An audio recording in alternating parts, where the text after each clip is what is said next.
Assalamualaikum Ustadz, saya mau bertanya. Sekarang kan banyak nih film-film yang mengangkat tentang sekte-sekte baik dari kisah nyata maupun dari kisah fiksi, yang otomatis film tersebut bergenre horor. Nah, pertanyaan saya, gimana kalau saya menjadi salah satu penikmat film-film tersebut? Boleh nggak sih Pak Ustadz? Terima kasih Pak Ustadz. Waalaikumsalam warahmatullahi wabarakatuh. Wah, film horor nih Pak Ustadz. Aduh. Kita kalau nonton kadang-kadang sih ya seru-seru aja. Efeknya tapi Pak Ustadz biasanya ya kan. Gitu. Pas lagi jalan sendiri, ada jangan-jangan ada yang ngikutin di belakang. Parno ya. Jadi parno. Kalau dalam Islam, nonton film horor itu gimana Pak? Baik, bismillahirrahmanirrahim. Hiburan itu perlu ya. Bahkan Rasulullah pun menghibur dirinya ya dengan olahraga, dengan berkuda, memanah, berenang, sesuatu yang bermanfaat untuk tubuh gitu ya. Sekarang ini kan udah bergeser nih zaman ya. Orang nonton nggak harus di TV sekarang, bahkan bisa langsung dari handphone masing-masing. Berlangganan 15.000, tonton film apa aja. Itu hiburan yang menurut saya sah-sah saja dan dibolehkan. Nah, ini kan perkaranya film horor yang dari dulu sampai sekarang saya aja nih kalau habis nonton film-film yang kayak gitu, itu kamar mandi dan langsung yang kamar mandi nih. Nah lu, wah ada jendela nih. Oh, jangan-jangan, wew gitu kan, wah itu udah takut sendiri. Pengaruh, itu sugesti. Iya bener. Sugesti itu tidak hanya sebatas sugesti. Sugesti akan memberikan proyeksi. Ada satu ayat yang Allah Subhanahu wa taala jelaskan kepada kita, A'udzubillahi minasyaitonirrajim. Wa ma khalaqtul jinna wal insa illa liya'budun. Allah nih menciptakan di alam semesta ini cuma dua makhluk, jin dan manusia, itu saja.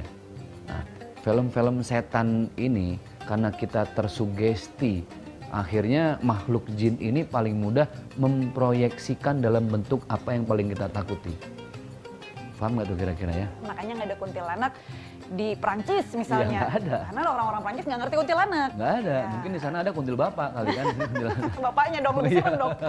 Nggak ada, itu kan cuman apa ya? Ya apa sih bahasa anak muda sekarang itu setan-setan lokal ya. Setan lokal. Sekarang gitu kan, ini setan plus 62 gitu. Karena di luar negeri nggak ada. Dan dia gini, kita nonton film pocong, terus kita takut, tersugesti. Akhirnya jin itu akan menampakkan dalam bentuk apa yang kita takuti.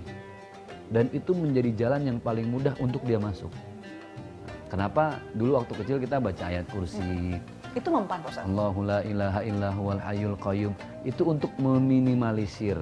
Itu kan jadi perisai dan tameng supaya dia tidak menampakkan diri dalam bentuk yang kita takuti. Nah dulu bedanya kan nggak terlalu banyak film ya. Kalau sekarang proyeksi filmnya sudah makin banyak.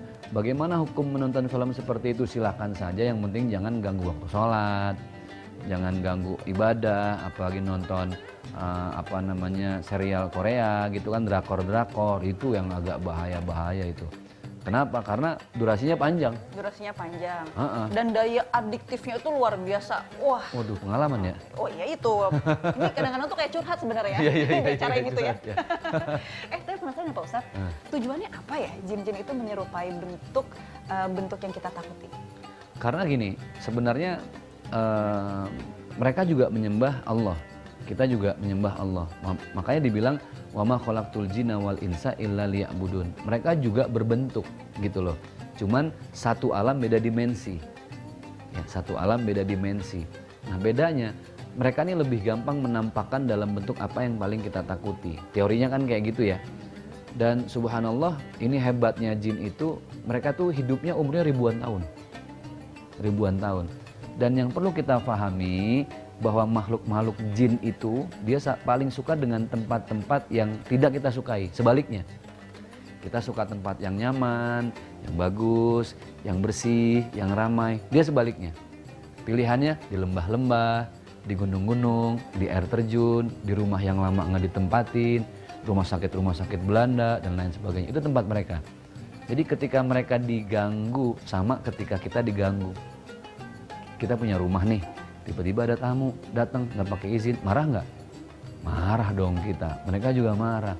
Nah, semakin dia marah, dia semakin nyari celah di mana dia bisa menampakkan wujudnya, tapi dalam bentuk yang paling kita takuti.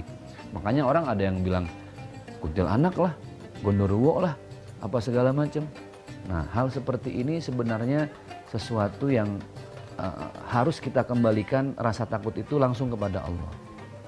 Makanya ada ayat kursi, kita baca Yasin, baca la ilaha illallah Muhammadar Rasulullah, baca subhanallah walhamdulillah dan seterusnya.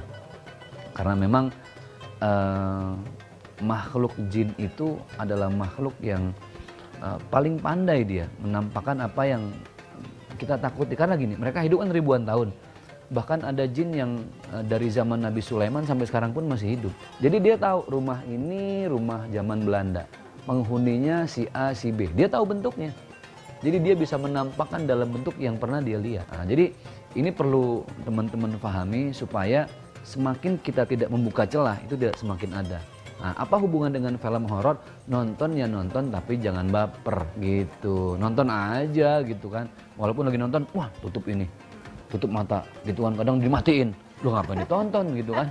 Ngapain banget? Kayak saya Pak Ustadz di bioskop yang diliatin bukan layar, tapi tulisan exit di bioskop. Tulisan exit. Karena Aduh, takut. kapan keluar gitu kan. Bagi di bioskop. Waduh, ada yang nyolek nih, jangan-jangan. Atau bener ada yang nyolek loh. Masya Allah, nggak tahu minta duit, kita beli popcorn lupa. Gitu. Bukan saya dong ya. Iya. Baik, sahabat hikmah, tadi kita ngebahas soal ghost, tapi itu ghost hantu. Nah Ya. ini ghost juga nih Pak Ustadz. Ghost apa tuh? Tapi ghosting. Oh, saya kira Ghostbuster. Bukan Pak Ustadz. Ghosting. Ghosting. Para kaum Adam, ayo Ayo, kira-kira dosa ayo. nggak tuh ghosting? Kita akan membahas usai jeda, jangan kemana-mana.